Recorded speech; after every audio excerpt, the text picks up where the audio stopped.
Hello friends, welcome to my channel. आज की video में आपके साथ में शेयर करने वाली हूँ कि आप कार्तिक के महीने में 365 बाती के दीपक का दीपदान कैसे करें। फ्रेंड्स, कार्तिक के महीने में किसी भी शुभ दिन अगर आप 365 बाती के दीपक का दीपदान करते हैं तो आपको पूरे वर्ष भगवान जी के सामने दीपक जलाने का फल प्राप्त होता है। दीपदान करने के लिए आप गरी का गोला ले सकते हैं और आप चाहें तो मिट्टी का दीपक भी ले सकते हैं। मिट्टी का जो बड़ा वाला दीपक होता है आप उसका यूज भी दीपदान करने के लिए कर सकते हैं। अगर आपके यहाँ गरी के गोले में दीपदान किया जाता है तो आप गरी का गोला ले लें, नहीं तो आप मिट्टी के दिए में दीपदान कर लें। दीपदान करने के लिए मैंने यहाँ पर गरी का गोला लिया है और मैं आपको बता रही हूँ कि हमें दीपदान करने के लिए गरी का गोला कैसा काटना है। गरी का गोला आपको लंबा लंबा काटना है इस तरह से। और एक बात और ध्यान रखें कि गरी का गोला या फिर नारियल महिलाओं के द्वारा ना तो काटा जाता है और ना ही फोड़ा जाता है।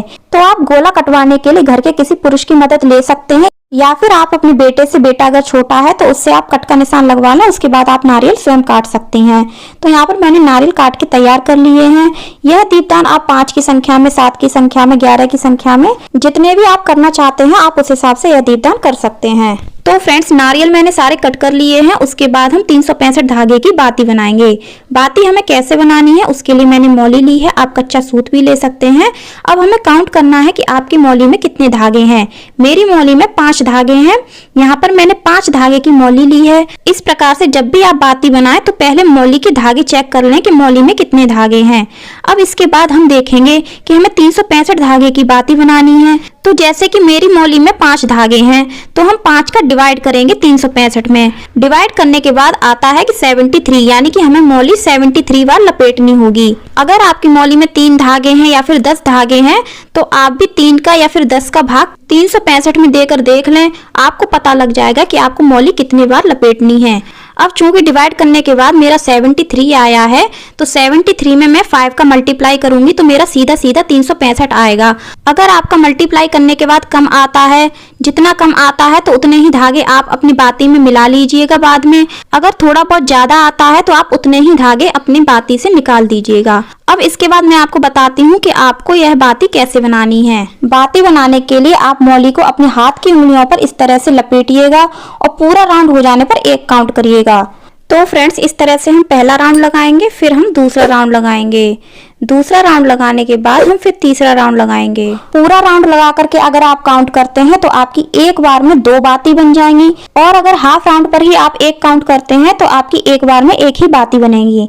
तो आप इस तरह से पूरा राउंड लगाकर ही बनाएं। तो फ्रेंड्स, यहाँ पर मैं मौली को 73 बार अपनी उंगलियों पर लपेटूंगी। तो फ्रेंड्स, इस तरह से मैंने 73 बार मौली को अपनी उंगलियों पर लपेट लिया है।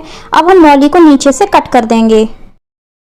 मौली कट हो जाने के बाद हम इस तरह से बाती को अपनी उंगलियों से निकाल लेंगे और इसको बीच में से हम ऊपर से और नीचे से काट देंगे। इस प्रकार से हमारी 2 बाती एक बार में ही तैयार हो जाएंगी। तो फ्रेंड्स, आप देख सकते हैं मैंने यहाँ पर एक बार में ही 2 बाती तैयार कर ली हैं।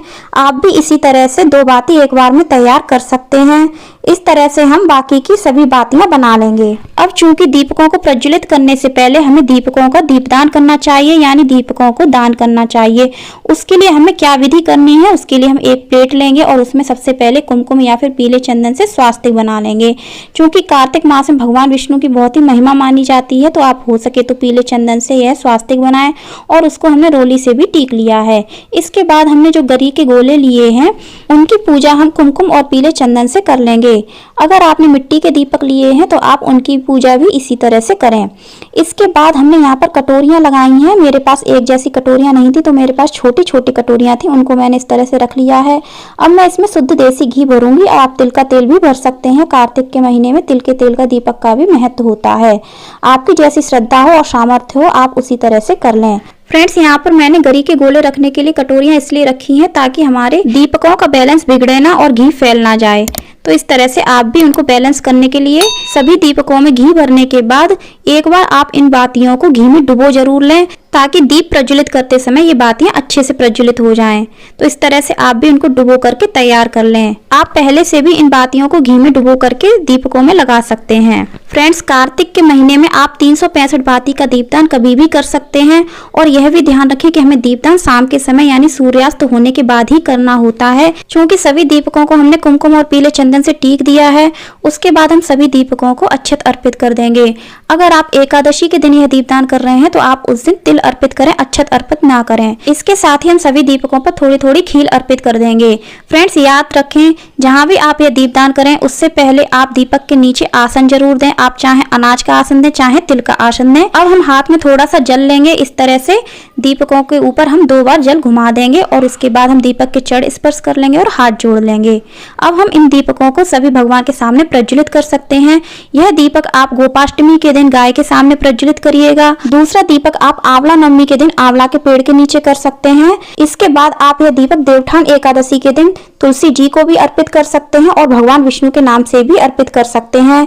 इसके अलावा आप कार्तिक पूर्णिमा के दिन गंगा जी को भी यह दीपदान कर सकते हैं। साथ ही अपने घर के मंदिर में जरूर से ही दीपदान करें। इसके बाद आप यह दीपक अपने घर के आसपास किसी भी मंदिर में, शिव मंदिर हो तो बहुत अच्छा है, वरना आप किसी भी मंदिर में दीपक का दीपदान जरूर करें। इससे आपको वर्ष भर भगवान के सामने मंदिर जाकर के दीपक जलाने का फल प्राप्त होगा। तो फ्रेंड्स, आपको वीडियो कैसी लगी कमेंट करके जरूर बताना। राधे राधे।